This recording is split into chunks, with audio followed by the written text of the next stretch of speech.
तापमुग्रं निर्वापयत् परम शीतलमाश्रयामि। निर्वापयत् परम शीतलमाश्रयामि।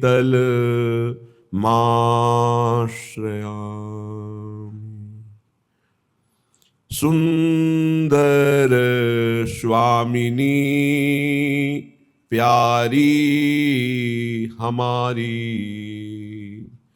सुंदर स्वामिनी प्यारी हमारी।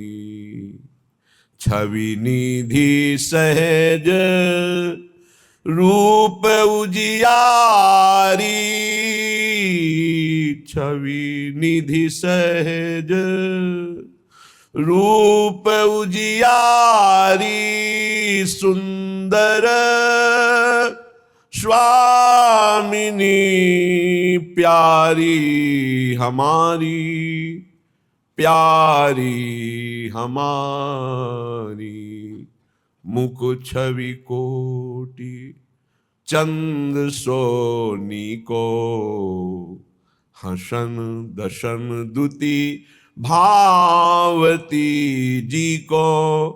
चितवन बरसत दृष्टि अमी की, रंग भरी छवि सुखद सुखारी। हमारी प्यारी लाडली हमारी, सुंदर स्वामिनी प्यारी हमारी। लोचन रहित रूप ललचाने, सपने हूं तुम बिनु और न जाने। सपने हूं तुम बिनु और न जाने। स्वप्न जागृत अवस्था के चिंतन का परिणाम होता है। भूरी सखी कह रही, हे प्रियाजू, स्वप्न में भी मेरे नेत्र किसी और को नहीं देखना चाहते। एकमात्र आप ही, जागृत में, स्वप्न में, सुषुप्ति में आप ही। जिसकी जागृत अवस्था निरंतर जिस चिंतन में रहती है, उसी प्रकार के उसे स्वप्न देखने को मिलते हैं। महापुरुषों ने कहा, जब तक भागवतिक स्वप्न ना हो तब तक समझना चाहिए कि सूक्ष्म शरीर में भजन का प्रभाव नहीं पड़ रहा। क्योंकि जागृत अवस्था स्थूल शरीर, सूक्ष्म अवस्था जो स्वप्नावस्था में देखी जाती है वो मन, बुद्धि, चित्त, अहंकार, 5 ज्ञानेंद्रियां। इस सूक्ष्म शरीर, कारण शरीर की अवस्था सुषुप्ति, सूक्ष्म शरीर की अवस्था स्वप्न, स्थूल शरीर की अवस्था जागृत। अगर हमारा स्थूल शरीर से साधन भागवतिक है तो सूक्ष्म शरीर पर प्रभाव पड़ेगा। यदि हमारा भागवतिक साधन नहीं तो सूक्ष्म शरीर में अभी प्रभाव नहीं। तो आप कहेंगे हमारा तो भागवतिक साधन चलता है पर स्वप्न सही नहीं आते, तो इसका मतलब है कहीं ना कहीं अभी मिलावट है। जिस दिन अनन्य भाव से आराध्य देव का चिंतन होगा तो स्वप्न में भी अन्य कोई नहीं आएगा। ऐसे स्वप्न होते हैं कि जागृत की अवस्था भी चुभने लगती है कि क्यों जागृत हुए, स्वप्न में ही रहते, बहुत उत्तम था। ऐसे अद्भुत अद्भुत स्वप्न कब? जब हमारी जागृत अवस्था प्रियाजू में ही व्यतीत होती है तब तीनों अवस्थाएं, तीनों शरीर प्रियालाल के सानिध्य का अनुभव करते हैं। स्थूल में प्रगट सेवा, प्रगट चिंतन के प्रभाव से, सूक्ष्म में भावदेह के चिंतन के प्रभाव से वो हर समय अपने आराध्य देव के सानिध्य का अनुभव करता है, तो उसका स्वभाव बन जाता है स्मरण करना, श्रवण करना, गायन करना, चिंतन करना। तीनों शरीर भगवत स्वरूप हो जाते हैं, स्थूल भी, सूक्ष्म भी, कारण भी। जिसे मिथ्या कहा गया है वो ज्ञान में है, भक्ति में तीनों भगवत स्वरूप हो जाते हैं। इसीलिए जागृत, स्वप्न, सुषुप्ति, स्फुरति में राधा पदाब्ज छटा। चाहे जागृत अवस्था हो या स्वप्न हो या सुषुप्ति हो, केवल किशोरी जी के चरणारविंद का अस्तित्व, अन्य कोई अस्तित्व नहीं। ये बहुत उत्तम अवस्था उपासक की होती है जब जागृत में वो रात दिन अपने आराध्य देव में, तो स्वप्नावस्था बड़ी मंगलमयी। फिर स्वभाव बन जाता है। श्रुतौ राधिका कीर्तिरंतः स्वभावे, अंतः से स्वभाव बन जाता है प्रियालाल की चर्चा सुनना, मंत्र अंदर से सुनना, नाम सुनना, और गायन करने का भी स्वभाव बन जाता है। प्राण रमि रही हरिवंश बाणी, ताहि तजी और गाउन कभू कछु, प्राण रमि रही हरिवंश बाणी। यह जो पर्यो मोहि सहज स्वभाव, श्री हरिवंश नाम रस चाओ। कितना सुंदर स्वभाव बन जाता है उपासक का। नाम, मंत्र, वाणी, लीला चिंतन। अब उसकी जागृत, स्वप्न, सुषुप्ति तीनों अवस्थाएं जब भगवत स्वरूप हो गई तो जीवन मुक्त हो गया। इसमें प्रधानता हुई स्थूल शरीर की। स्थूल से ही सूक्ष्म में प्रवेश, सूक्ष्म से ही कारण में प्रवेश, और कारण जहां परिवर्तित हुआ तो माया का प्रभाव खत्म हो गया। कारण तक माया का प्रभाव है, इसके बाद तो स्वरूपानंद है। भूरी सखी कह रही हैं, लोचन रहित रूप ललचाने, सपने हो तुम बिन और न जाने। तो ऐसा लगता है अभी तक रूप नहीं देखा। बोले नहीं देखा, सुंदर स्वामिनी प्यारी हमारी, छवि निधि सहज रूप उजियारी। ये देख के ही तो बोल रहे हैं। मुख छवि कोटि चंद सोनी को, ये देख के ही तो बोल रहे हैं। हसन दसन द्युति भावती जी को, जब हमारी स्वामिनी जो हंसती हैं तो उनकी जो दंत पंक्तियां हैं अधरों की लालिमा के कारण ऐसी शोभा, ये देख के बोल रहे। और जब स्वामिनी जो मुस्कुराते हुए अपने जन की तरफ देखती है तो चितवन बरसत दृष्टि अमी की, उनकी कृपा कटाक्ष से अमृत की वर्षा होती है। रंग भरी छवि सुखद सुखारी, प्यारी जू की दृष्टि पड़ते ही ऐसा प्रेम रंग हृदय में उल्लसित होता है कि अद्भुत सुख का अनुभव होता है। पर लोचन ललचाने, इतना होने पर भी रूप के प्यासे लोचन ललचाते ही रहते हैं। प्रतिक्षण रूप का पान करते हुए भी प्यास बढ़ती रहती है। सपने हो तुम बिन और न जाने। खास बात जो इसमें निकली वो ये, सपने हो तुम बिन और न जाने। यहां कचाई है, उपासक यहां कचाई कर देता है। सपने हो तुम बिन और न जाने, ये खास बात महापुरुषों में पाई गई है। श्री विठ्ठल विपुल देव जी महाराज कह रहे हैं, यह जोरी अविचल वृंदावन नाहिन आन सुकाज। श्री हरिव्यास देवाचार्य जी के सदा सनातन इक रस जोरी, जो महिमा निगम न जानी, इनकी श्री हरि प्रिया हितु निज दासी रहत सदा अगवानी। केवल इनकी, ये होना बहुत कठिन है। ये हो गया तो माया पर विजय प्राप्त कर ली। कैसे हो सकता है? तो आगे कह रहे, शिशुलो बार बार हठ ठाने, चहु दिस रहेत निहारी निहारी, सुंदर स्वामिनी प्यारी हमारी। शिशुलो, जैसे छोटा बच्चा हठ ठान लेता है मुझे खिलौना चाहिए, फिर उसे कुछ भी दो, कोई उपाय करो, उसको वही खिलौना चाहिए, बाल हठ कहते हैं।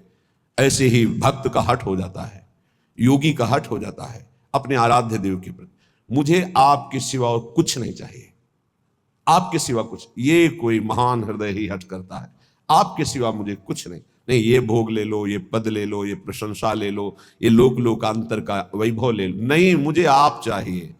शिशु लो बार बार हठ ठाने, बच्चे जैसे बिरज जाते हैं ऐसे बिरज जाओ लाड़ली लाल से, मुझे आप चाहिए। वो चारों दिशाओं में निहारता रहता है, किधर से हमारी प्रिया जो पधार रही है।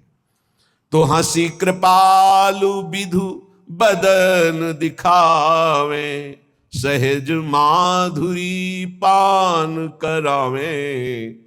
तो श्री जी को हंसी आ जाती है, बड़ा हठीला है, मानेगा नहीं। तो हंसी कृपालु विधु बदन दिखावे, उसी समय श्री जी प्रकट हो जाती है। और सहज माधुरी पान करावे, जो रूप रुचिर अंग अंग माधुरी बिन भूषण भूषित ब्रजगोरी, ऐसे सौंदर्य का, ऐसे महामाधुर्य रस का पान उपासक करने की योग्यता प्राप्त करता है श्री स्वामी जी की कृपा कटाक्ष से। भोरी ही की आस पुजाओ, तन मन रहो चरण परवारी। मेरा तन मन प्राण सब आपके चरणों में न्यौछावर है। हे मेरी लाडली जू, मेरी ये आस पूरी कर दो कि जागृत में, स्वप्न में, सुषुप्त में एकमात्र केवल आपका ही आश्रय, आपका ही चिंतन है। अब यहां कई बार एकांतिक हृदय की बात आप सबसे कही कि भगवत प्राप्ति आश्रय से होती है। बोलो सुषुप्ति में क्या होता है? सुषुप्ति में क्या होता है?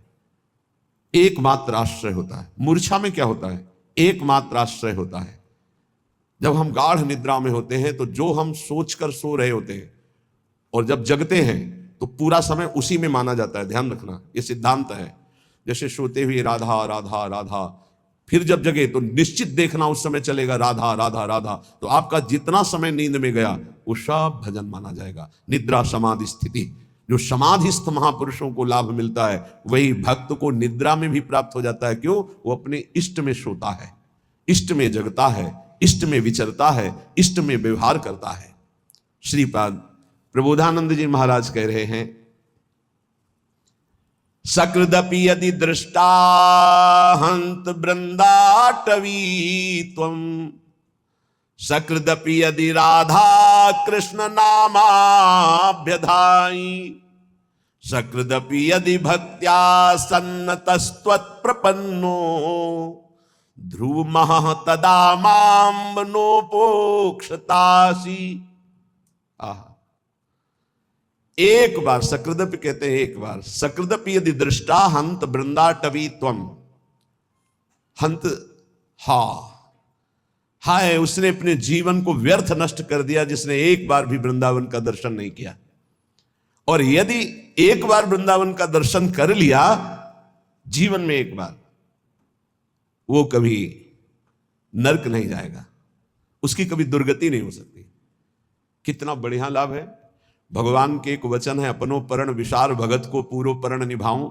संतों की वाणी पर दृढ़ विश्वास कर लो, भगवान अपनी बात झूठी कर सकते, संतों की नहीं।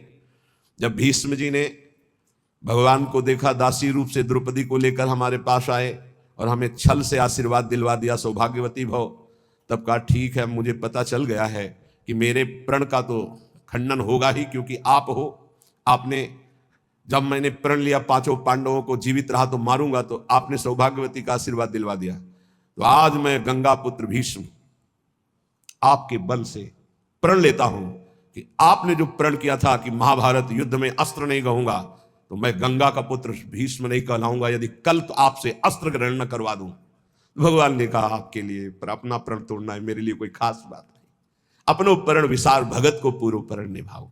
ये महान रसिक महापुरुष कह रहे हैं, सकृदपि यदि दृष्टा हंत वृंदाटवी त्वं, तुम सकृदपि यदि राधा कृष्ण नामाभ्यधाई, वृंदावन में आकर के यदि जय जय श्री राधे बोले या राधा कृष्ण नाम उच्चारण किया, सकृदपि यदि भक्त्या सन्नतस्त्वत् प्रपन्नो, भक्ति भाव से भरकर वृंदावन में एक बार प्रणाम कर लिया, एक बार लौट गए, तो ध्रुव महा, ध्रुव माने सत्य, आहा परम सत्य बात है, माम नो उपेक्षतासी, हे वृंदावन आप कभी उसकी उपेक्षा नहीं करेंगे, अर्थात उसको निश्चित आप अपने में बुला लेंगे।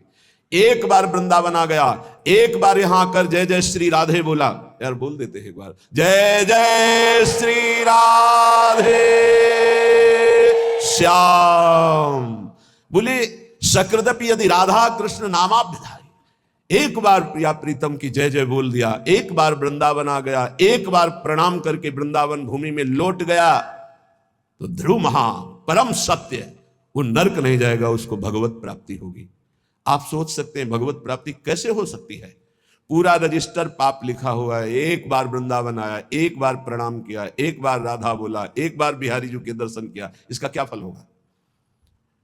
महाभारत में लिखा है, एक बार श्री कृष्ण को कोई प्रणाम कर ले, एक बार, एकोपि कृष्ण कृतः प्रणामो दशाश्वमेधा व्रतेन तुल्या, दशाश्वमेधि पुनरेपि जन्म कृष्ण प्रणामी न पुनर्भवाय। एक बार कृष्ण को प्रणाम करने वाले का पुनर्जन्म नहीं होता, ये भीष्म जी के स्तव में लिखा। अब आप विचार करके देखो, जहां प्रिया प्रीतम विराजमान इस भूमि में लौट गया, रसिकों की चरण रज, प्रिया प्रीतम की चरण रज, एक बार बिहारी बिहारी जी को प्रणाम कर दिया, एक बार उनकी जय जयकार कर दिया, वो नरक नहीं जा सकता। श्रीपाद कह रहे हैं, इसलिए वृंदावने सैक पदस्पृहोपि महत्तमानां श्रुत भासितोपि विदन्नपि स्वार्थ विधाति सर्वं हाधिं न वृंदावनाश्रयामि। महापुरुषों के वचनों में भी तुम विश्वास नहीं करते हो, कैसा तुम्हारा जीवन है? कम से कम अन्य बातों पर विश्वास ना करो, महापुरुषों के वचनों में तो विश्वास कर लो। महत्तमानां श्रुत भाषितोपि, सुन रहे हो तुम महापुरुष जन वचन बोल रहे हैं, वृंदावनेशैक पदस्पृहोपि, एक बार तो इच्छा कर लो ऐसे वृंदावन में आने की, जहां एक बार आने का, एक बार दर्शन का, एक बार जय जयकार का, एक बार प्रणाम का। ये भगवत प्राप्ति तुम बहुत दुर्लभ समझते हो, सबसे सरल है भगवत प्राप्ति, सबसे सरल। तो बोले बहुत बड़ी बड़ी तपस्याएं, बहुत कष्ट सहा जा रहा है, और आप कह रहे हैं बहुत सरल है। तुम्हें बाहरी दिखाई दे रहा कष्ट है, जो तप करता है उसे बड़ा सुख मिलता है। जो वैराग्यवान है उसको भोगी जन कष्ट देखते, लेकिन वैराग्यवान भोगी जनों को कष्ट में देख रहा, कितने कष्ट में जल रहे हैं।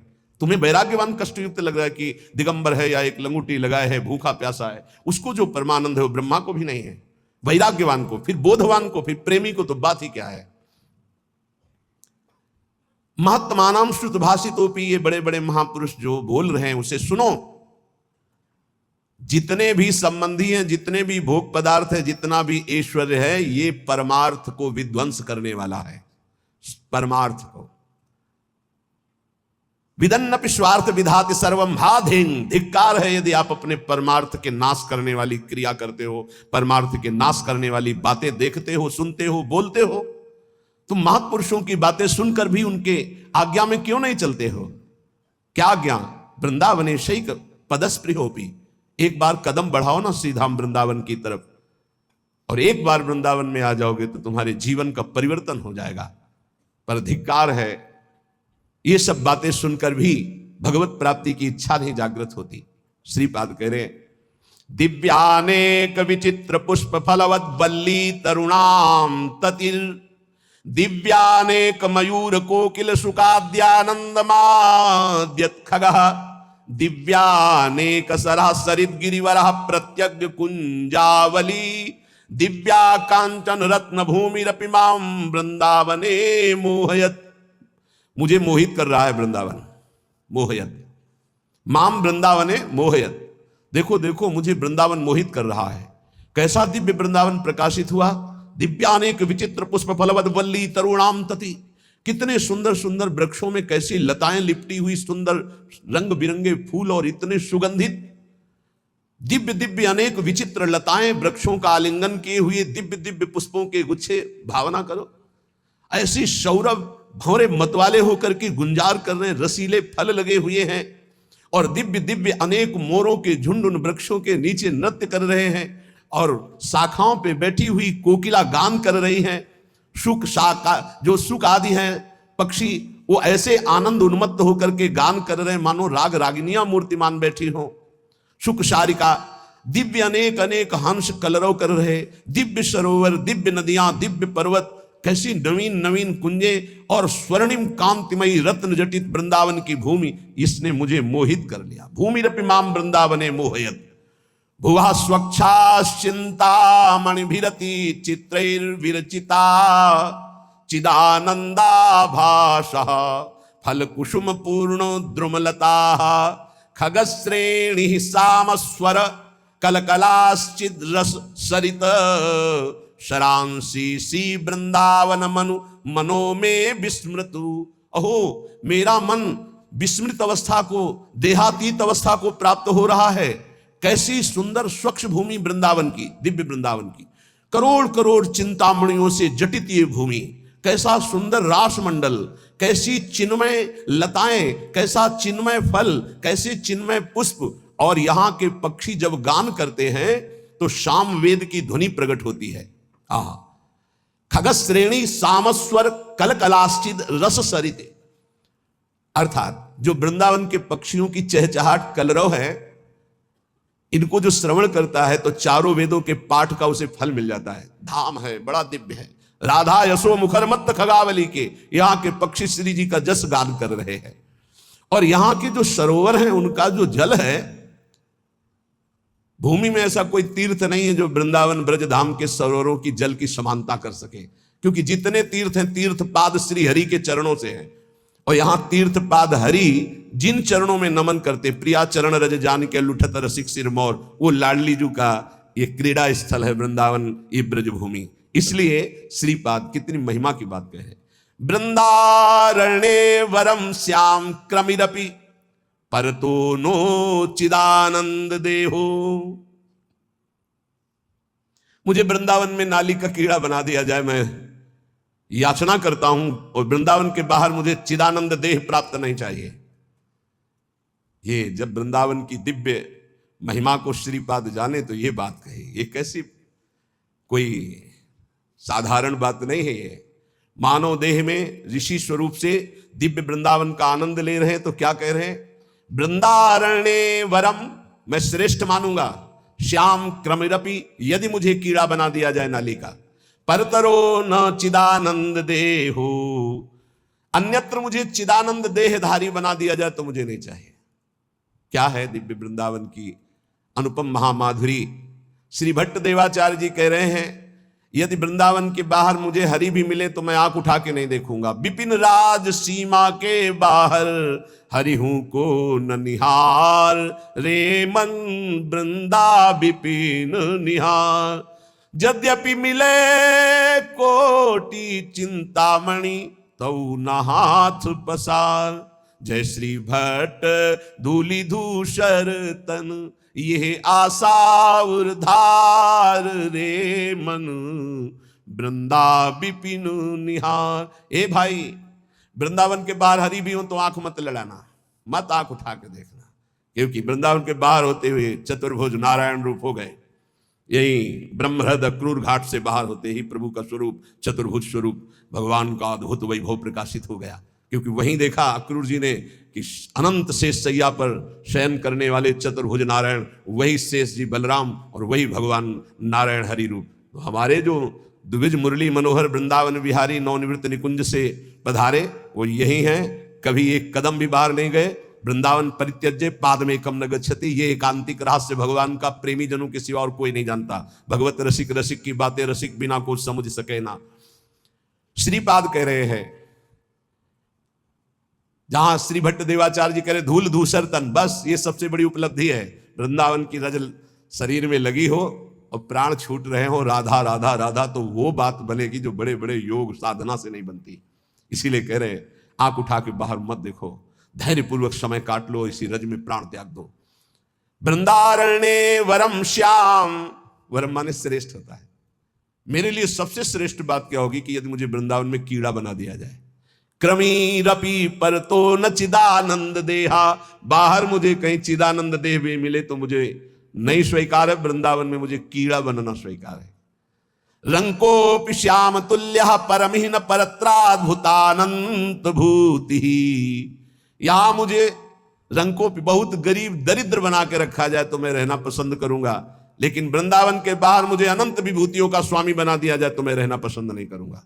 धाम में मैं महान दरिद्र बन करके रहना। रंकोपि श्याम तुल्य परमहि न परत्राद्भुतानंत भूति, वृंदावन में नाली का कीड़ा बनकर रहना चाहूंगा, बाहर चिदानंद रूप नहीं धारण करना चाहूंगा। वृंदावन में बहुत दरिद्र गरीब बनकर रहना चाहूंगा, लेकिन बाहर विभूति संपन्न होकर महावैभवशाली नहीं रहना चाह। शून्योपि श्यामि श्री हरि भजन लवेनाति तुच्छार्थ मात्रे, लुब्धो नान्यत्र गोपी जन रमण पदाम्भोज दीक्षा सुखेपि। गजब कर दिया।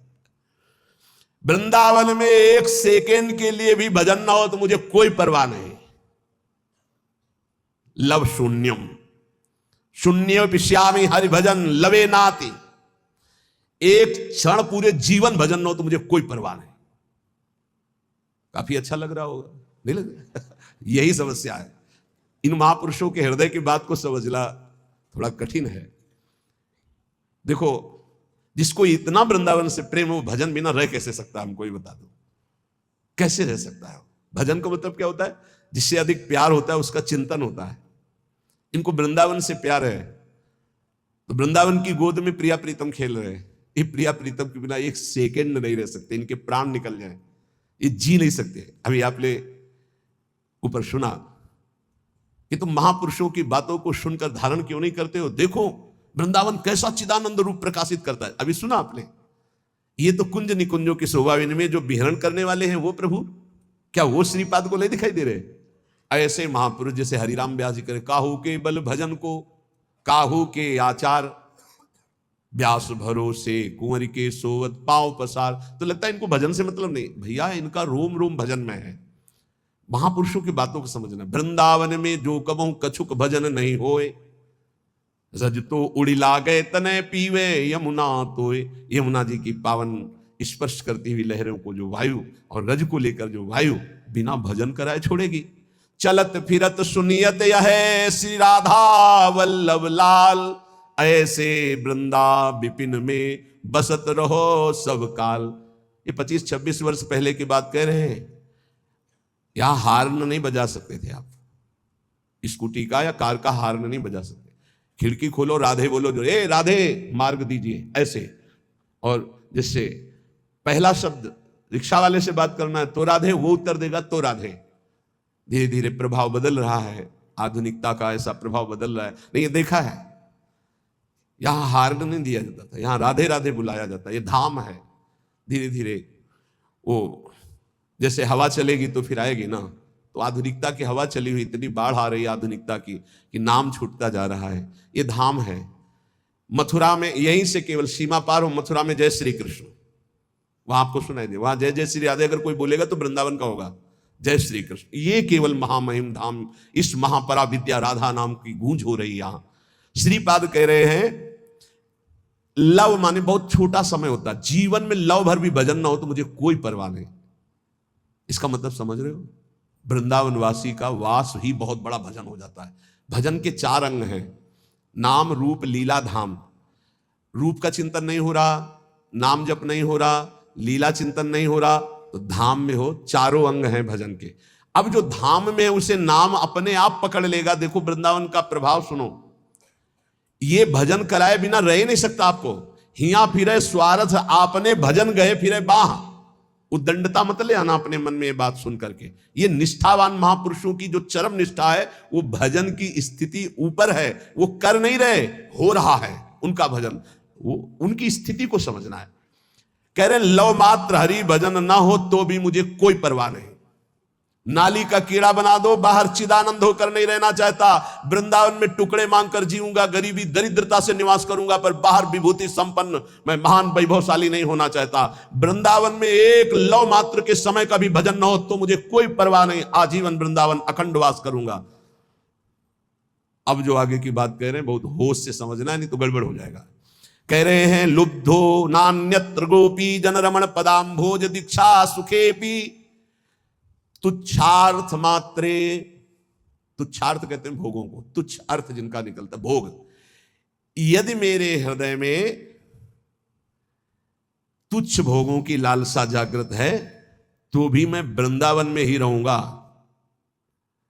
उसका अर्थ दूसरे रूप में, अगर उसको भावार्थ में लिया जाए तो मैं विषयी होकर वृंदावन में रहना पसंद करूंगा, भजनानंदी बनकर बाहर नहीं।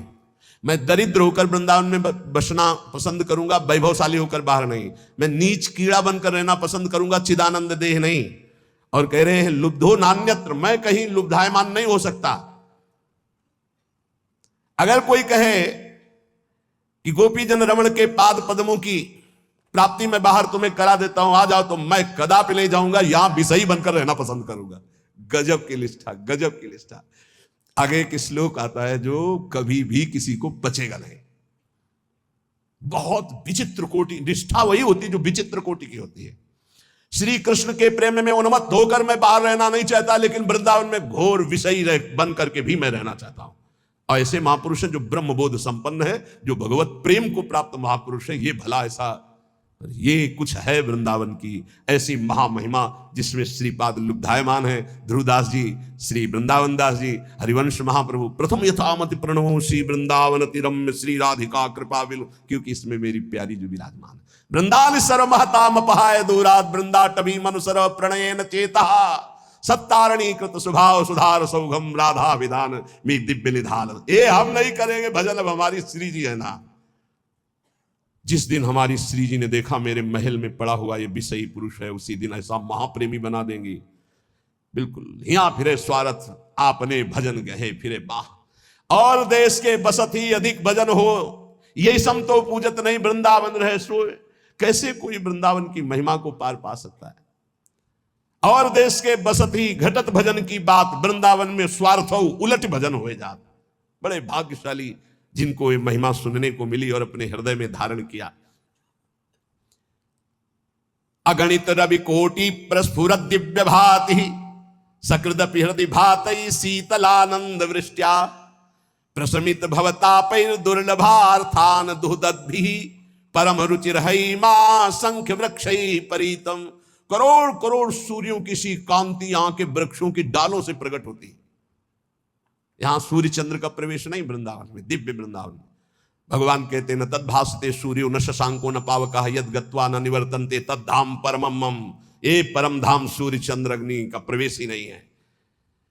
बोले अगणित रवि कोटि, अगणित गिनती नहीं है ऐसे सूर्य और चंद्रमाओं जैसा प्रकाश वृंदावन की वृक्षों की शाखाओं से प्रकट हो रहा है।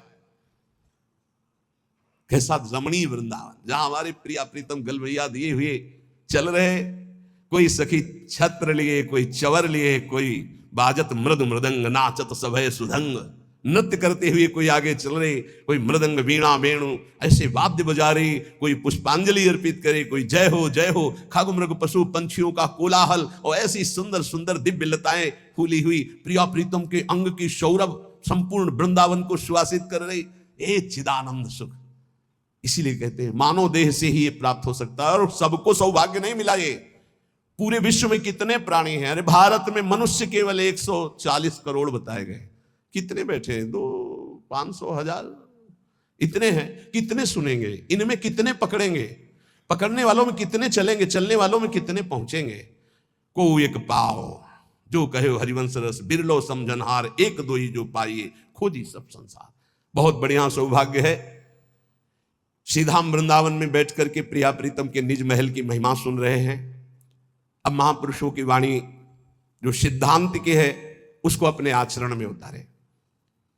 ये 6 बातें जिसमें होती हैं वो सुख के लिए कार्य तो करता है पर विपत्तियों में बार बार डूबता रहता है।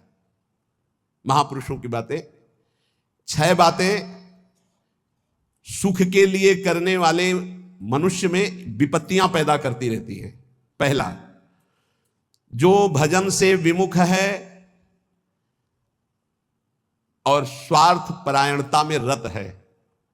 स्वार्थ परायण, कैसे धन बढ़े, कैसे भोग सामग्री बढ़े, कैसे कैसे, और भजन से विमुख है, वो कुछ भी कर ले परिणाम में उसे विपत्ति ही भोगनी पड़ेगी। वैसे हमें लगता है ये लिख लेना चाहिए, बिना भजन के कुछ भी कर लो परिणाम में आपको विपत्ति भोगनी पड़ेगी। हनुमान जी महाराज कहे हनुमंत विपत्ति प्रभु सोई, जब तो सुमिरन भजन न होई। चाहे कुछ भी हो, नौकरी कर रहे हो, किसानी कर रहे हो, गृहस्थी कुछ भी हो, नाम जप जरूर करो, तुम्हें विपत्तियों से बचा लेगा नाम जप। दूसरा, जो शरीर में शैतान वास करते हैं उन शैतानों को जो अपने अधिकार में नहीं लिया उसको विपत्ति प्राप्त होती। शैतान काम, क्रोध, लोभ, मोह, मद, मत्सर, ये दुराचार कराने वाले शैतानों को जो अपने अधिकार में नहीं ले लेता, उनके अधिकार में समर्पित हो जाता है, उसको विपत्ति पे विपत्ति भोगनी पड़ती है। पहला, जो नाम जप ना करके केवल स्वार्थ के कार्यों में रत रहता है, कुछ भी कर ले विपत्ति भोगनी पड़ेगी। दूसरा, जो अपने शरीर को ये अंदर बैठे हुए शैतानों के हवाले समर्पित कर देता है, उनकी गुलामी स्वीकार कर लेता है, काम, क्रोध, लोभ, मोह, मद, मत्सर इनको शासन में नहीं लेता, उसको जीवन भर विपत्ति भोगनी पड़ेगी, शारीरिक, मानसिक, लौकिक, पारलौकिक। तीसरा, जो मृत्यु की तैयारी नहीं करता उसे विपत्ति ही विपत्ति भोगनी पड़ेगी। मृत्यु की तैयारी कई बार चर्चा हो चुकी है। मृत्यु की तैयारी, यहां जीने की आशा में सब लगे हुए हैं, लेकिन मृत्यु की तैयारी कौन कर रहा है? वही जो गुरु कृपा पात्र है वो मृत्यु की तैयारी कर रहा है। नहीं, सब बैंक बैलेंस की तैयारी कर रहे हैं, सब नाना प्रकार के भोग इकट्ठे करने की तैयारी कर रहे हैं।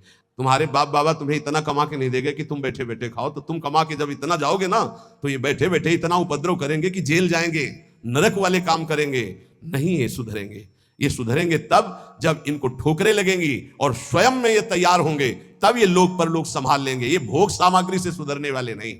अगर आप सोचते हो अपने परिवार को मैं इतना भोग सामग्री इकट्ठा कर दूंगा सुखी हो जाएंगे, तो अपने परिवार की दुर्गति का स्थान बना करके जा रहे हो। परिवार को सतमार्ग धर्मयुक्त बनाकर जाओ तो सुखी रहेंगे। अधर्म से कमाए हुए धन से परिवार को सुखी करने की चेष्टा करने वाला हर समय विपत्ति में ही फंसा रहेगा समय आने पर। मृत्यु की तैयारी न करने वाला विपत्ति में फंसता है। चौथा है, जो दूसरे के रिझाने में पूरा जीवन बर्बाद कर देता है। दूसरे के रिझाने, ईश्वर से विमुख होकर दूसरों को संतुष्ट करने में पूरा जीवन व्यतीत कर देता है, उसको विपत्ति भोगनी पड़ती है। पांचवा, जो सतोगुणी भोजन, सतोगुणी वार्ता, सतोगुणी कार्यों को छोड़कर राजसिक और तामसिक भोजन करता है, राजसिक तामसिक क्रियाएं और वार्ता करता है, उसे विपत्ति भोगनी पड़ती है। छठवां, जानते हुए अपने दोषों का समर्थन करता है और दूसरे को निंदास्पद शब्दों से संबोधन करता है। बड़ा विचित्र समय आ गया है।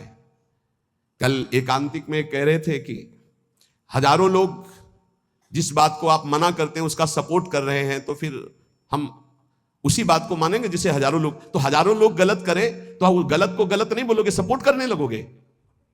हजारों गलती कर रहे हैं तो तुम उसी गलती को सपोर्ट करोगे। हजारों शराब पी रहे हैं तो तुम शराब को सही मानोगे। हजारों मांस खा रहे हैं तो तुम आप उसको सही का निशान दे दोगे। हजारों व्यभिचार कर रहे हैं तो तुम सही का निशान दे दोगे। तुम्हारी बुद्धि भ्रष्ट हो गई।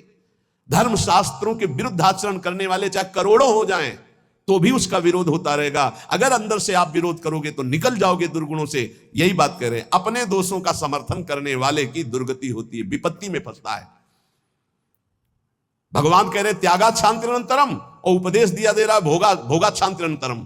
शास्त्र सम्मत जगत गुरु भगवान श्री कृष्ण की बात से बढ़कर किसकी बात होगी। ब्रह्म ऋषि जन भगवान की ही तो दी हुई बातों का अनुभव करके बोलते हैं। ये कौन सी रीति चल गई है। मनमानी आचरणों को साधना कहा जाता है। अपने दोषों का समर्थन करके उसे कहा जाता है वो पुराने जमाने की बातें थी, अब ये बातें माननी पड़ेगी। नहीं, ये 6 बातें जिनमें हैं उनको विपत्ति भोगनी पड़ेगी। करते सुख के लिए परिणाम दुख मिलता है। जो आनंद की प्राप्ति करना चाहते हैं वो जगत में नहीं है, वो प्रभु में है। इसलिए सहनशील बनो। आए हुए अंदर काम वेग को, क्रोध वेग को, लोभ के वेग को सहना सीखो। जो सहन करता है वही साधक है। जो सहन कर जाता है वही महात्मा है। जो अपने दोषों का शोधक है, शोध कर दोषों का त्याग करता है, वही जगत का उद्धार करने वाला महात्मा बनता है। याद रखना, जो प्रभु के उपदेश से बिलक चलता है वो कभी महात्मा नहीं हो सकता, वो इंद्रियों का गुलाम हो सकता है। प्रभु की आज्ञा के विपरीत चलने वाला कभी महात्मा नहीं हो सकता है। ये महापुरुषों की वाणी है। हम तुम्हें एक ऐसा मार्ग बताते हैं जिस मार्ग में चलने से बहुत जल्दी आप ईश्वर के समीप पहुंच जाओगे। वो नाम जप करते हुए किसी से और ईश्वर से भी कोई चाह ना रखना, बहुत जल्दी भगवत प्राप्ति हो जाएगी। हम तुम्हें एक ऐसा मार्ग बताते हैं जो चलने पर बहुत जल्दी भगवत साक्षात्कार करा देता है। किसी से भी और ईश्वर से भी कोई चाह ना रखो, बहुत जल्दी भगवत प्राप्ति हो जाएगी। नाम जप करते हुए कोई चाह ना रखो, बहुत जल्दी भगवत प्राप्ति हो जाएगी। और याद रखना, जो नाम जप करता है ईश्वर से कोई चाह नहीं रखता तो ईश्वर उसकी ऐसे चिंता करता है जैसे छोटे बच्चे की मां चिंता करती है। किस समय उसको बाल भोग देना, किस समय उसको दुग्ध पान कराना, किस समय उसे स्नान कराना, ये मां की चिंता है, ना कि बालक की। जो ना किसी से चाहता है ना ईश्वर से चाहता है, खूब नाम जप करता है, उसे बहुत जल्दी भगवत प्राप्ति हो जाती है। निष्प्रयोजन भार स्वरूप उनका जीवन होता है जो भजनहीन होते हैं, बिल्कुल बेकार मरा जीवन। जिन हरि भगत हृदय नहीं आनी, जीवित सौ समानते प्राणी। क्या मुर्दे का सा जीवन है। इतना कीमती जीवन, एक एक श्वास भगवान के भजन में लगानी चाहिए। व्यर्थ के जीवन में, व्यर्थ के खान पान, कई कई ऐसी बातें जिनकी याद आकर हृदय में आम हंसता है, ऐसे जीवन को नष्ट किया जा रहा है। भ्रमण में सब दृश्य देखें, गंगा का किनारा पावन तपस्वियों के लिए भी और राक्षसों के लिए भी है। जो पावन स्थान तप के लिए है, वही राक्षसों के दंडकारण्य में तपस्वी भी तपस्या करते थे और राक्षस भी रहते थे। दोनों का ये व्यर्थ जीवन, निरर्थक जीवन, जो अपनी वासनाओं की पूर्ति के लिए दूसरे जीवों को तड़पा तड़पा के, फिर काल उनको तड़पा तड़पा के मारता है, सांस लेने का अवसर नहीं देता। इसलिए निष्प्रयोजन भार स्वरूप मानो जीवन मत जियो। कीमती जीवन है। जिनका भोजन पवित्र है, उनके विचार पवित्र हैं, वही एकांत में ईश्वर अर्पण बुद्धि से अपने समय को व्यतीत करते हैं। कार्य करते हुए एकांतिक अर्थात अंदर चिंतन चल रहा है, ईश्वर अर्पण। सात्विक भोजन भूख की अपेक्षा कम खाओगे तो भजन बहुत जोर का होगा। लौकिक प्रतिष्ठा बढ़ने लगे तो भगवान से प्रार्थना करो कि आपका स्मरण न छूटने पावे, लौकिक प्रतिष्ठा में महत्व न होने पावे। जानबूझकर सुख सुविधाओं का त्याग करके जितनी कम वस्तुओं का सेवन कर सको, कम पैसे वाली वस्तुओं का, उतना ही तुम्हारा ईश्वर के प्रति प्रेम बढ़ेगा। ईश्वर इच्छा को जानने वाला ही महात्मा होता है। जोई जोई प्यारो करे सोई मोई भावे, मेरे प्यारे की क्या इच्छा है ये महात्मा जानता है। अन्याय से प्राप्त वस्तुओं को पाने वाले के सारे करण पाप लिप्त हो जाते हैं। अंतःकरण, बुद्धि, मन, चित्त, अहंकार, वो इच्छा ना होने पर भी दूषित अन्न के कारण पाप इच्छा प्रकट होकर उससे पाप कराती है। जो घूस लेता है, अन्याय पूर्वक निर्णय करता है, ऐसों का धन उनके परिवार को नष्ट कर देता है, और उनका किया हुआ दान जिसके पास जाता है उसकी अंतःकरण की वृत्ति को नष्ट करके पाप आचरण करवाता है। इसलिए भगवत मार्ग में चलने वाले उपासकों को घूस लेने वालों से जो प्रतिग्रह दान लेना है उनसे बचे।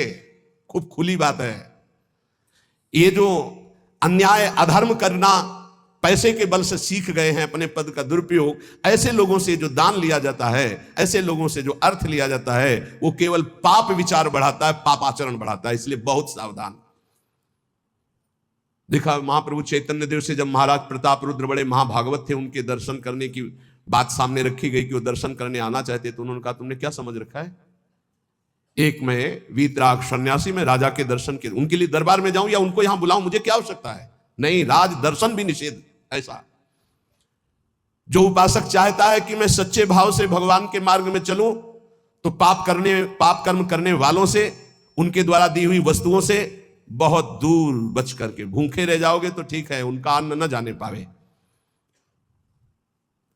ईश्वर भक्त अदृश्य परमात्मा की इच्छा का अनुमोदन करता रहता है, और वह देखता रहता है कि मृत्यु हर समय हमारी प्रत्येक श्वासों को गिन रही है। इसलिए वो सर्वांग सुंदर होने पर भी अपने शरीर का राग नहीं रखता, और तपश्चर्या के द्वारा, शरीर के द्वारा भगवान को प्राप्त कर लेता है। ईश्वर के सिवा दूसरी कोई भी वस्तु मिलेगी वो टिकाऊ नहीं होगी, परिवर्तनशील होगी, नाशवान होगी। मनुष्य जीवन प्राप्त करके ईश्वर को प्राप्त करना ही खास वस्तु प्राप्त करना है। बाहर से निर्धन देखने वाला उस नाम जापक को नहीं जानता कि कितना बड़ा धनी सर्वलोक महेश्वर भगवान को अपने अधीन किए रहता है, जो निरंतर नाम जप करते हुए बाहर से निर्धन रहता है। तुम बाहर से निर्धन दिखते हुए अंदर से महान धनी हो यदि नाम जप करते हो, और ये बाहर से जो धनी दिखाते हैं अंदर से खोखले हैं, इनके पास अहंकार गर्व के सिवा कोई सच्चिदानंद बात नहीं है। इसलिए ईश्वर का अवलंबन अर्थात भगवान की शरणागति, ऋषि मुनि भक्त जनों के द्वारा जो दिए गए वचन, उनका मनन, खान पान पवित्र जगह से, हिंसा और निंदा करने वालों से बिल्कुल बचो, उनका कोई भी शब्द या भोजन या संग ना आने पावे, निषिद्ध विषयों से दूर रहो, कुछ भी भोगने की इच्छा उठे उसको दबाकर रौंद डालो। ये तब भगवत प्राप्ति की योग्य बनता है। जो महात्मा आचार विचार परायण होकर धर्म में चले हैं उन्हीं के अनुसार चलो। सत्कार्यों में स्थिति प्राप्त करने के लिए उन महात्माओं का अनुसरण अत्यंत आवश्यक है। इस जगत में प्रभु के समान कोई सच्चा सहायक नहीं है। मूर्तिमान प्रभु के सहायक स्वरूप ये महापुरुष जन है, इन्हीं का आश्रय ले लो, इन्हीं के पीछे चलो तो सतमार्ग का दर्शन हो जाएगा। सतमार्ग पर चलाने के लिए ही पहली पीढ़ी जो हमारे गुरुजनों की है उसका अनुसरण करना है। महाजनों का तेन सपंथा, संसार केवल फंसाने वाला है, महापुरुष ही केवल मुक्त करने वाले हैं।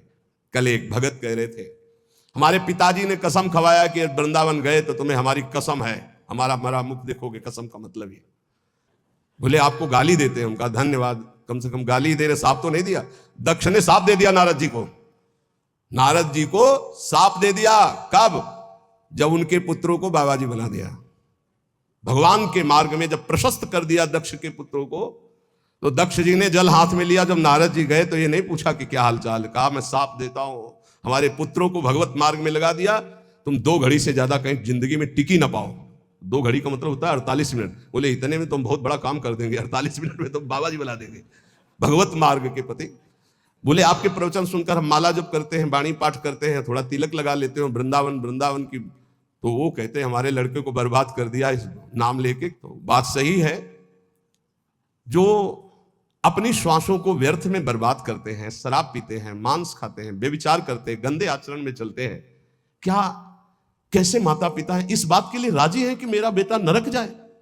इस बात के लिए राजी है कि मेरा बेटा गलत आचरण करे, और वही शराब पी के जब आवे तो 2-4 मुझे थप्पड़ मार के घर से बाहर करे? ये आचरण अगर माता पिता को भगवान मानकर उनकी सेवा करो। वो कह रहा था कि आप अपराध भर हमको ना बोध कराएं, तो एक बार अंदर से इच्छा है कि अपने बाप को उठा के पटके और खूब धुलाई।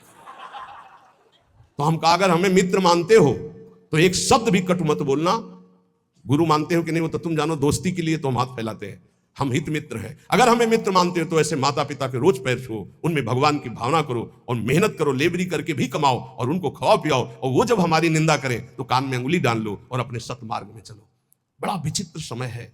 जो माता पिता प्रथम गुरु कहे गए हैं, भगवान के मार्ग में चलाने वाले या सतमार्ग में चलाने वाले या संसार में कदम हमारे जो बढ़े, धन्य है वो माँ जो अपने रक्त को दुग्ध बनाकर मुझे पान कराकर इतना बड़ा किया। धन्य है वो पिता जो मेहनत करके हमको पढ़ाया लिखाया।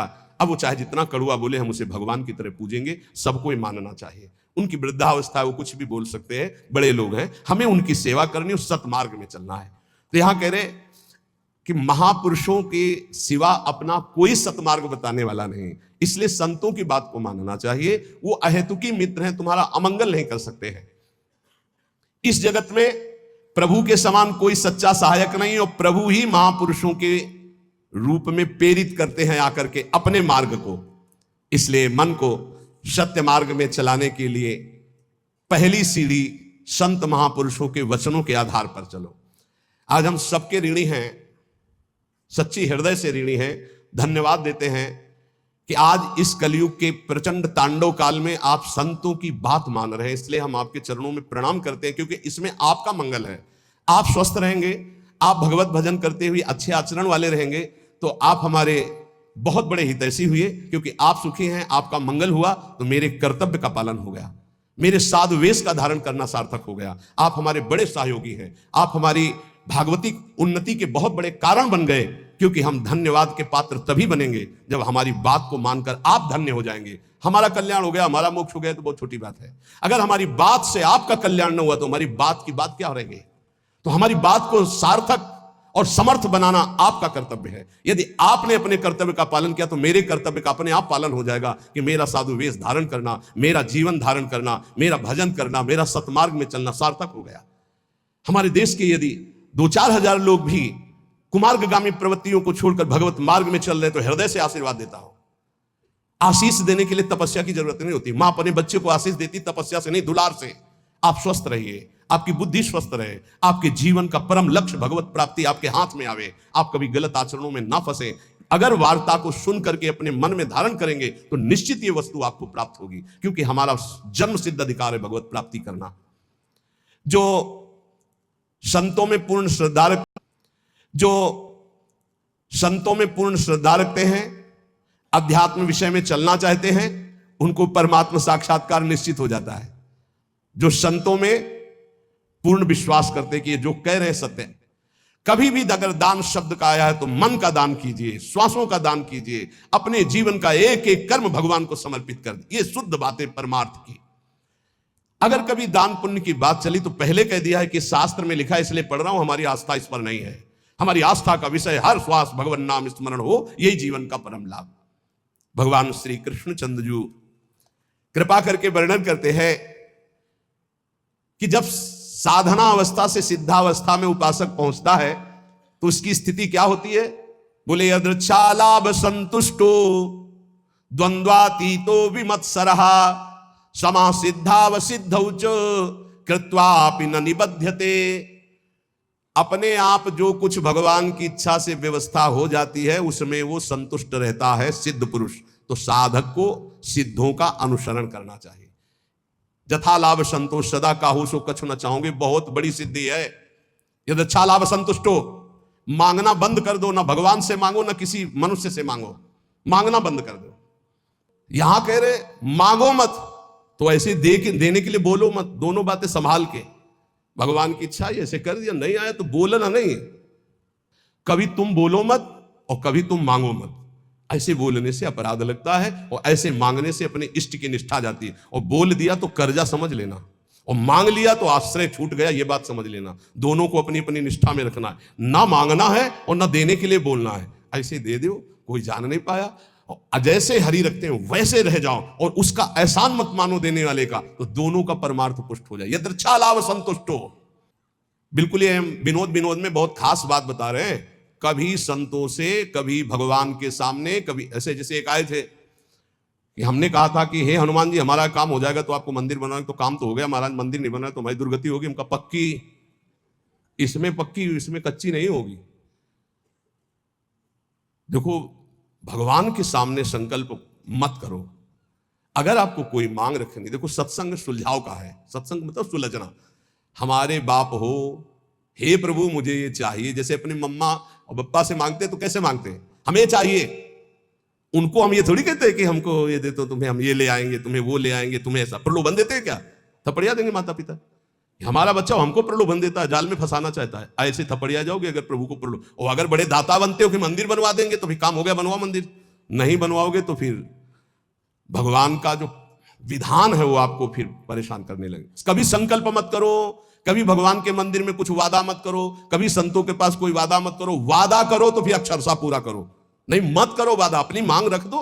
संत हैं पिता के समान हैं, प्रभु हैं परम पिता के समान हैं, हनुमान जी हैं हमारे गुरु भाई है, हमारे मित्र हैं, हमारे इष्ट के प्रेमी है। अम्मा तो अम्मा है जगदम्बा, उनसे क्या कहें, उनसे मांग लो, उनसे क्या कहें कि आपको चुनरी उड़ा देंगे, वो चुनरी की कमी है। अरे जिनके दूल्हा भगवान शंकर, उनके चुनरी कमी, विश्वात्मा भगवान। अम्मा हो आप हमें दे दो, हमारे मन में लालसा जगी। अब बेटे हो तो कुछ तुम्हें आवश्यक है तो आप भाव अपने अर्पित कर सकते हो मां के समान, लेकिन मांगना और वादा करना ये दो बातें नहीं। आज सत्संग में बात बैठा लो, ना भगवान के सामने ना कभी संत के सामने कभी वादा मत करो कुछ देने का। तुम्हारे पास जो कुछ है वो गुरुदेव का इष्ट का है, क्या दोगे? अगर वादा करो तो उसे भूलो मत, निर्वाह करो। दूसरी बात, मांगो मत, वो सर्वज्ञ है, अपने आप पूरा करेंगे। यदृच्छा लाभ संतुष्टो, जैसे भगवान परिस्थिति दे रहे हैं उसमें संतुष्ट रहो। द्वंद्वातीतो विमत्सरा, किसी भी द्वंद्व का तुम्हारे ऊपर कोई प्रभाव ना पड़े। जैसे मान है, अपमान है, अनुकूलता है, प्रतिकूल। कल एक, अपने यहां तो बहुत बड़ी कृपा होती है, हर प्रकार के उदाहरण मिलते रहते। कल एक भगत जी ने कहा जब अनुकूलता रहती तो हमें पातिव्रत धर्म भी याद रहता है, सब याद रहता, जब प्रतिकूलता आती तो सब भूल जाते हैं। इसको कोई भक्ति कहते हैं? अनुकूलता में तो सब जय हो बोलते हैं, जब प्रतिकूलता में जय हो बोलो तब तो तुम्हारी भक्ति रही। द्वंद्वाती तो अनुकूल प्रतिकूल, मान अपमान, लाभ हानि, दुख सुख में बराबर जिसका भाव रहता है वो सिद्ध महापुरुष होता है। साधक को बराबर भाव रखने की चेष्टा करनी चाहिए। विमत्सरा, किसी के प्रति ईर्ष्या मत रखो, ईर्ष्या बहुत हानिकारक है। ईर्ष्या में बहुत बड़े बड़ों का पतन होते देखा है। ईर्ष्या बहुत जल्दी नाश कर देती है, इसलिए ईर्ष्या दूसरे के प्रति होने का मतलब अपना नाश करना। समा सिद्धाव सिद्धो जो, साधन में चल रहे हो, लाभ मिले ना मिले, आपका साधन सच्चिदानंद में, निराश होने की जरूरत नहीं है। बहुत ध्यान से सुनना, नहीं तो ये आने लगता है कि हमारा इतना समय हो गया भजन करते, कोई लाभ तो हमारे को मिला नहीं। देखो गुरु कृपा से कभी तुम्हें लाभ नहीं दिखाई देगा, गुरु कृपा से। और जब लाभ दिखाई देने लगे तो जान लेना अकृपा आ गई है। क्यों? अहंकार के बिना लाभ का अनुभव नहीं होता। जब अहंकार आता है तब लगता है मेरे में सद्गुण आ गया, और जब दैन्यता आती तो बड़े बड़े सिद्ध महापुरुषों को देखा, कभी उनको यह अनुभव नहीं होता मैं प्रेमी हूं, मैं भागवती हूं। जितने महापुरुषों की वाणी आप पढ़ के देख लीजिए, अहंकार रहित महापुरुष तो अपने को अधम, तुच्छ, नीच, मूढ़, कामी, यही शब्द बोले हैं अपने लिए। जब अपने में आ जाए कि मैं निष्कामी, मैं महात्मा, मैं सिद्ध, मैं तो जान लेना अहंकार जागृत हो गया है। और ये भगवान की कृपा से नहीं होता है, अकृपा से होता है। इसलिए समा सिद्धा व सिद्ध हुआ, चाहे ऐसी स्थिति दिखाई दे कि हमारे में कुछ लाभ आ गया है, या चाहे दिखाई दे कुछ लाभ नहीं आ गया है, ना फूलो ना भूलो, सम रहो। समा सिद्धा व सिद्धौ च, दोनों में समान भाव रखो। चक्रत्वापि न निबध्यते, वो कभी इस माया में बंधता नहीं है। आगे भगवान कह रहे, गत संगस्य मुक्तस्य ज्ञानावस्थित चेतसः यज्ञायाचरतः कर्म समग्रम प्रविलीयते। किसी के भी संग का कोई भी रंग ना चढ़ने पावे, उसे सिद्ध पुरुष कहते हैं। जित संग दोषा, चाहे वो घोर पापी हो, नीच हो, व्यभिचारी हो, दुराचारी हो, नाना प्रकार की भोग सामग्री, बहिर्मुख पुरुषों का सब कोई फर्क नहीं, वो अपने रंग में है। जो रही मुत्तम प्रकृति का कर शकत कुसंग, चंदन विष व्यापत नहीं लपटे रहत भुजंग। क्यों? क्योंकि वो परमात्मा भाव में स्थित है। गत संगस्य मुक्तस्य है, वो मुक्त हो चुका है, इसलिए कोई भी संग उसके ऊपर प्रभावित नहीं। ये मुक्त महापुरुष की पहचान होती है, कोई भी संग उसके ऊपर प्रभाव नहीं डाल सकता। काम का, क्रोध का, लोभ का, मोह का, मद का, मत्सर का कैसा भी संयोग आ जाए उसके ऊपर कोई प्रभाव नहीं। स्वात्मा रामम विषय मृत तृष्णाम भ्रमयति, मुक्त पुरुष कभी विषय मृत तृष्णा में भ्रमित नहीं होता। कैसी भी क्रिया का संयोग बन जाए, कैसे भी पदार्थ का संयोग बन जाए, कैसी भी घटना आ जाए, कैसी भी परिस्थिति आ जाए, कैसी भी व्यक्ति के सामने उपस्थिति हो जाए, उसके ऊपर कोई फर्क नहीं पड़ता। गत संघर्ष है। जो बांधने वाला है जन्म मृत्यु का बंधन है, वो देहाभिमान है, वो उसका नष्ट हो चुका है। इसलिए किसी भी तरह का कोई भी विकार उसके अंदर हावी होता ही नहीं है। इसी स्थिति को कर्माणि श्रुति बोधितान नितराम कुर्वन्तु कुर्वन्तु मां गूढ़ा शरीर शास्त्रगादि विषयान गृह्णन्तु मुंचन्तु वा। वो भोग की सामग्री के बीच में भोग में दिखाई दे रहा है, लेकिन वो भोग में नहीं है। वो कर्म करते हुए भी कर्म से रहित है। वो देखते हुए भी देखता नहीं, सुनते हुए भी सुनता नहीं, बोलते हुए भी बोलता नहीं, खाते हुए भी नहीं खाता है, क्योंकि वो मुक्त महापुरुष है, देहाभिमान रहित है। लोक संग्रहार्थ उसके धर्म कार्य हो रहे हैं, लेकिन उनका कोई फल नहीं है। वो असंग है। क्यों? बोले मुक्तस्य है, वो मुक्त पुरुष है। तो साधक को इसका अनुसरण करना है। किसी का प्रभाव हमारे ऊपर तब नहीं पड़ेगा जब हर समय हमारे अंदर भगवत चिंतन चलेगा। राधा राधा राधा राधा, अब कोई फंसा नहीं सकता। नाम जितना धीमे होता चला जाएगा उतना गाढ़ चिंतन विषयों को होने लगेगा। नाम छूटेगा, क्रिया बन जाएगी। 1 सेकंड लगता है अपहरण करने में बुद्धि को। इन विकारों ने इतना अधिकार जमा रखा, 1 सेकंड में बुद्धि को अपहरण कर लेंगे, जो निर्णय ही नहीं कर पाएगी, नाम न छूटने पावे। असंगो अहम पुरुषः, मैं असंग हूं, ना कभी कोई मुझे बांधा था ना कोई बांध सकता है। यह अनुभव हो जाता है सिद्ध महापुरुष को। किंतु असंग होते हुए उसने संग जिसने कर रखा है शरीर का, इंद्रियों का, मन का, बुद्धि का, अब उसके ऊपर प्रभाव पड़ेगा पदार्थ का, परिस्थिति का, व्यक्ति का, घटना का, सुख का, दुख का। और जिसने शरीर, इंद्रिया, मन, बुद्धि से अपने को असंग देख लिया, उसके ऊपर कोई प्रभाव नहीं पड़ेगा। उसे ही मुक्त पुरुष कहते हैं। कोई मेरी मनचाही करे या मेरे मन के विरुद्ध करे, कोई फर्क नहीं पड़ता। किसका? जो शरीर, इंद्रिय और मन से अलग हो चुका है। अलग क्या हो चुका है? वो तो अलग था ही। हाँ, अनुभव हो गया जिसको ऐसा। चाहे अकेला बैठा हो या हजारों के बीच में, शरीर स्वस्थ हो या रोगी, भोग बाहुल्यता हो या किंचन, मनचाही हो या मन के विरुद्ध, कोई फर्क नहीं पड़ता उसमें। गत संगत से मुक्तस्य। क्यों? क्योंकि वो अपने स्वरूप में स्थित है। वो किसी क्रिया या शरीर या मन या बुद्धि या चित्त या अहंकार या इंद्रियां, कामना, ममता, कुछ नहीं उसके हृदय में। लेकिन साधक के हृदय में सब होता है। साधक के हृदय में सब होता है, पर होते हुए भी वो नाम जप के द्वारा, प्रवीण हुई बुद्धि के द्वारा अपने को बचा लेता है। मुक्त पुरुष की पहचान है कि वो विविध प्रकार के भोगों के बीच में रहते हुए भी किंचन मात्र विक्षिप्त नहीं होगा। किसी भोग का उसके ऊपर कोई प्रभाव नहीं पड़ेगा। ज्ञानावस्थित चेतसा, क्योंकि वो ज्ञानावस्थित हो गया है। वो अपने चेतन स्वरूप, आत्म स्वरूप में स्थित हो चुका है, भगवत स्वरूप को प्राप्त हो चुका है। और साधक का कार्य है इस जड़ शरीर से अपना संबंध अलग मानकर भगवत स्वरूप में स्थित होना। यज्ञायाचरतः कर्म समग्रम प्रविलीयते। उसके जितने कर्म है सब अकर्म होते रहते हैं, कोई फल देने वाले नहीं होते। जितने भी कर्म है, क्यों? वो कर्ता भाव से रहित, अहंकार रहित, स्वाभाविक हो रहा है, यंत्रवत हो रहा है। साधक ऐसा नहीं होता है, वो कर्ता होता है। अब उसको क्या करना है कि वो ना फंसे, हर कर्म भगवान को अर्पित करना है। अगर भगवान को कर्म अर्पित कर दिए तो वो भी अकर्म हो गए, वो फल देने में समर्थ नहीं होते। आगे आएगा समझ में।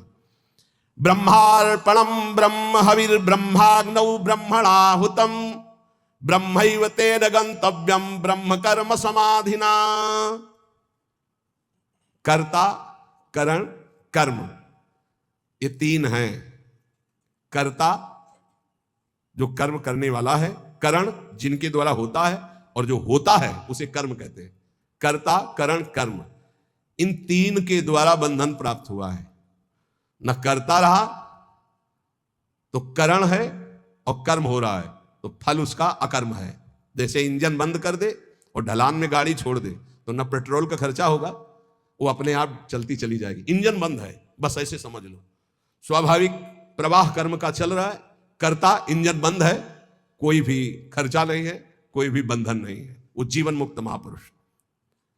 कर्तापन रहेगा तो कर्म का भोग भोगना पड़ेगा, अवश्य में भोक्तव्यम कर्तम कर्म शुभाशुभम। कर्तापन रहेगा तो कर्मों का संचय होगा, उसका भोगना पड़ेगा। कर्म भोगने के लिए जन्म लेना पड़ेगा, जन्म मरण चलता रहेगा। कैसे नष्ट होगा कर्ता भाव? एक होता है ज्ञान से नष्ट होता है, एक होता है भगवत भाव से। हर कर्म बड़ी प्रवीणता पूर्वक भूलो मत, प्रभु को समर्पित कर दो, बच जाओगे, बच जाओगे। नाम जप करो, जो भी कार्य करो, सुबह जगने से लेकर शयन तक पूरे समय को भगवान को अर्पित कर दो। ये भागवत धर्म में बचा लेगा आपको, मान लो। जो त्रुटियां होगी वो भस्म हो जाएंगी कर्म समर्पण से। इसमें सब ब्रह्ममय हो जाएगा। अर्पण, जिससे अर्पण किया जा रहा है वो भी ब्रह्म, ब्रह्मार्पणम। और जिसमें अर्पण किया जा रहा है वो भी ब्रह्म, और जो अर्पण किया जा रहा है वो भी ब्रह्म। अर्पण, जिससे अर्पण किया जा रहा है वो ब्रह्म, और जिसमें अर्पण किया जा रहा है वो ब्रह्म, और जो अर्पण किया जा रहा है वो ब्रह्म।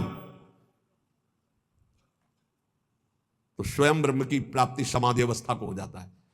यह ज्ञान अपने को तो नहीं है, पर इतना जरूर है कि हम में जो सामर्थ्य है वो भगवान की दी हुई। बिल्कुल सरल भाषा में आपको बता रहे, हमारे पास जो भी वस्तु है भगवान की दी हुई। हम जो भी कर्म कर रहे हो भगवान के लिए, वो सब कर्म भगवान को समर्पित कर देते तो हम भी भगवत स्वरूप हो गए, हम भी भगवत स्वरूप हो गए। बड़ा आनंद का विषय, बस इसे समझ, ये ज्ञान का विषय। ब्रह्मार्पणम ब्रह्मवीर ब्रह्माग्नो ब्रह्मणाहुतम ब्रह्मैवेतेन गंतव्यम ब्रह्म कर्म समाधिना। इसी को आप भगवान में ले लो, भक्ति के द्वारा। हमारे पास जितने भी अंग हैं वो सब भगवान की दी हुई, जो भी वस्तुएं सब भगवान की दी हुई, जो बुद्धि है वो भगवान की दी हुई। जो भी भगवान की आज्ञा से हम कर्म करते हैं, भगवान को समर्पित करते हैं, तो हमें भगवान ही प्राप्त होंगे। दैवमेवापरे यज्ञम योगिनः पर्युपासते ब्रह्माग्नाव परे यज्ञम यज्ञे नैवोपजुह्यति। अन्य योगी लोग भगवत अर्पण यज्ञ का ही अनुष्ठान करते हैं, जो अभी बताया। दूसरे लोग योग ब्रह्म रूप अग्नि में यज्ञ के द्वारा जीवात्म स्वरूप से यज्ञ का हवन करते। ज्ञान, एक भक्ति के द्वारा। देखो, दो में एक को तो अपनाना पड़ेगा, या तो ज्ञान के द्वारा देखो सब ब्रह्म स्वरूप, और या भक्ति के द्वारा। तीसरा कोई उपाय नहीं इसमें, नहीं, ये कर्म बंधन भोगना पड़ेगा। इसलिए हम बार बार कह रहे हैं। अच्छा, जैसे आगे चलकर फिर अर्पण करना नहीं होता।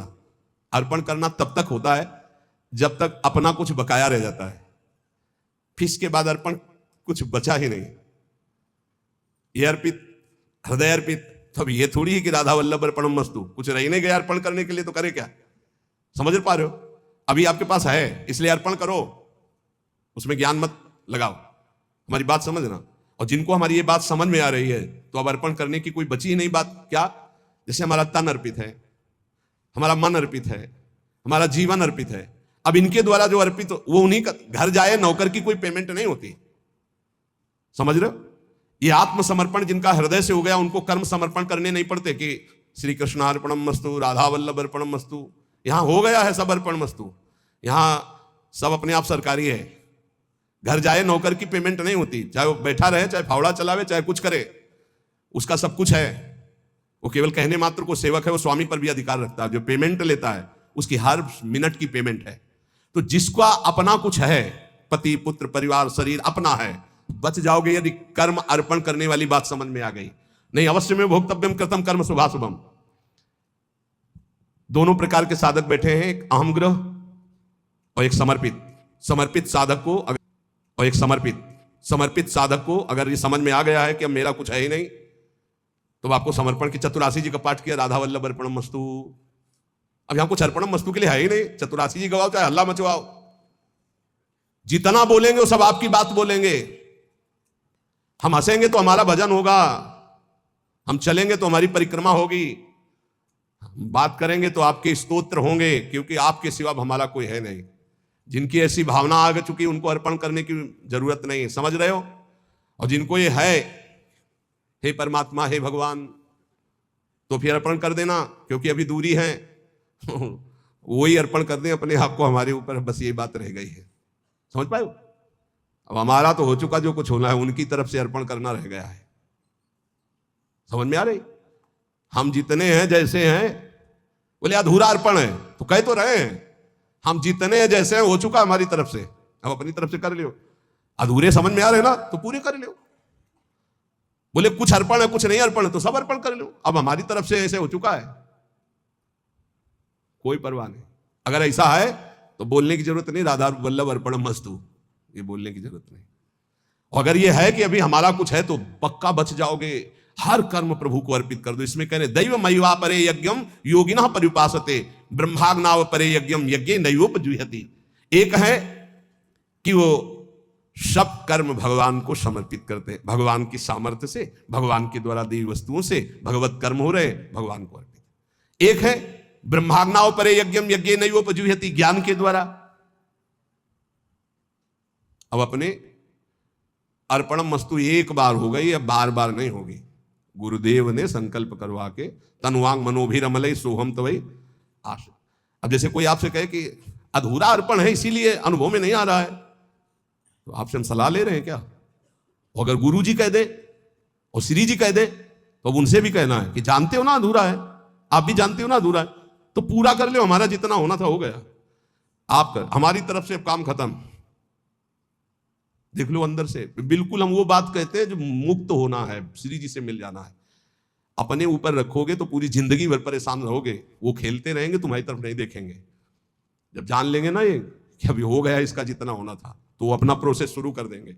शुरू करो प्रोसेस, बिल्कुल तैयार। वही पूरा सूरा, हम जैसे भी हैं आपके हैं, वही हुआ पूरा सूरा, वही बलवान हो गया, वही पूरा हो गया। ऐसे ऐसे वही कर सकता है जिसने अपने तन वांग मनोभिरमलय सोहम तो आश्रिता, हम आपके आश्रित हैं। अब आप पूर्णता अपनी तरफ से कर लीजिए, हमारी पूरी जिम्मेवारी उनके हाथ है। हमारी को मतलब समझ रहे हो, जो पूर्ण रूप से ऐसे जिनका कुछ है उनके लिए कह रहे हैं कि या तो दो मार्ग, या तो ज्ञान के द्वारा सब ब्रह्म में, और या तो भगवान को अर्पित। श्रोत्रादीन इंद्रियाण्यन्ये संयमाग्निषुजुह्यति, शब्दादीन विषयानन्य इंद्रियाग्निषुजुह्यति। कोई योगी लोग श्रोत्रादि समस्त इंद्रियों को संयम रूप अग्नि में हवन किया करते हैं, दूसरे योगी लोग शब्दादि विषयों को इंद्रिय रूप अग्नियों में हवन किया करते हैं। सर्वाणि इंद्रिय कर्माणि प्राण कर्माणि चापरे, आत्म संयम योगाग्नो जुह्यति ज्ञान दीपति। कोई योगी संपूर्ण इंद्रियों को क्रियाओं में और प्राणों की क्रियाओं की ज्ञान से प्रकाशित आत्म संयोग में समाधि योग रूपी अग्नि में हवन किया करते हैं। कोई द्रव्य यज्ञास तपो यज्ञा योग यज्ञास तथा परे, स्वाध्याय ज्ञान यज्ञास यतया संसित व्रताः। कितने योगी जन हैं जो कठोर व्रत धारण करते हैं। कोई द्रव्यमय यज्ञ पैसे वाला यज्ञ करते हैं, कोई तपमय यज्ञ करते हैं, कितने योग यज्ञ करते हैं, कितने स्वाध्याय रूपी ज्ञान यज्ञ करते रहते हैं। अलग अलग ये सब साधनाएं भगवत प्राप्ति के लिए हैं। अपाने जुह्यति प्राणम प्राणे अपानम तथा परे, प्राणापान गति रुद्ध्वा प्राणायाम परायणा, अपरे नियताहारा प्राणान प्राणे सुजुह्यति, सर्वेप्येते यज्ञ विदो यज्ञ क्षपित कल्मषाः। कुछ ऐसे योगी जन हैं जो प्राणायाम के परायण हुए, अपने अपान में प्राण का पूरक करके, प्राण और अपान की गति का रोक करके, कुंभक करके, फिर प्राण में अपान का हवन रेचक करके, अर्थात पूरक कुंभक रेचक, रेचक कुंभक पूरक, ऐसे प्राणायाम करते हैं। कितने सूक्ष्म आहार करके, जल लेकर के, कोई दूध लेकर, कोई ऐसे प्राणों का प्राणों में हवन करते रहते हैं। ये सभी साधनाएं हैं, यज्ञों के द्वारा ये पापों का नाश करने वाले हैं। साधन इतने वर्णन किए गए हैं कि इनमें ज्यादा रुचि होती है। बोले 4 वर्ष से केवल पानी में, 10 वर्ष से केवल दूध में, 15 वर्ष से फलाहार, इनका बड़ा महत्व वर्णन संसार में होता है। और रात दिन प्रत्येक श्वास नाम में स्वाहा हो रही, ये सब यज्ञ वर्णन की है। लेकिन भगवान ने सबसे बड़ी यज्ञ कौन कहा है? यज्ञानाम जप यज्ञोस्मि। यज्ञों में सबसे बड़ी यज्ञ मैं हूं, जप यज्ञ। राधा राधा राधा। ना 1 रुपया का खर्चा है, और ना आप ये बोल सकते हो कि 10 वर्ष से पानी नहीं पी के रह रहे हैं या फलाहार करके रह रहे हैं। और इतनी बड़ी यज्ञ कि सब यज्ञ इससे छोटी है। यज्ञानाम जप यज्ञोस्मि। इस पर रुचि नहीं होती, क्योंकि आप इस पर ज्यादा पोस्टर बैनर नहीं छपवा सकते। आम ज्यादा इसमें पुष्ट नहीं हो सकता, आम नष्ट होता है इसमें। इतने प्राणायाम, इतने घंटे के समाधि, इतने दिन फलाहार, इतने ही जलाहार, इतने दुग्धाहार, ऐसा ऐसा ऐसा, वो सब आपके अहम में स्थित है। इसी अहम का ब्रह्म में लीन हो जाना सबसे बड़ी यज्ञ है, और वो होता है भजन के द्वारा। इसलिए सब बातें सुनना है। हमारी सबसे बड़ी यज्ञ है हर श्वास नाम में आहुति देना। राधा राधा राधा। यज्ञ शिष्टामृत भुजो यान्ति ब्रह्म सनातनम, नायम लोकोस्ते यज्ञस्य कुतोन्या कुरुषोत्तम। हे कुरुवंशियों में श्रेष्ठ अर्जुन, यज्ञ से बचे हुए अमृत का अनुभव करने वाले सनातन परब्रह्म परमात्मा को प्राप्त होते हैं। यज्ञ ना करने वाले मनुष्य के लिए मनुष्य लोक भी सुखदायक नहीं होता, फिर परलोक कैसे सुखदायक हो जाएगा, इसकी व्याख्या आगे। श्री राधा वल्लभ लाल की राधा।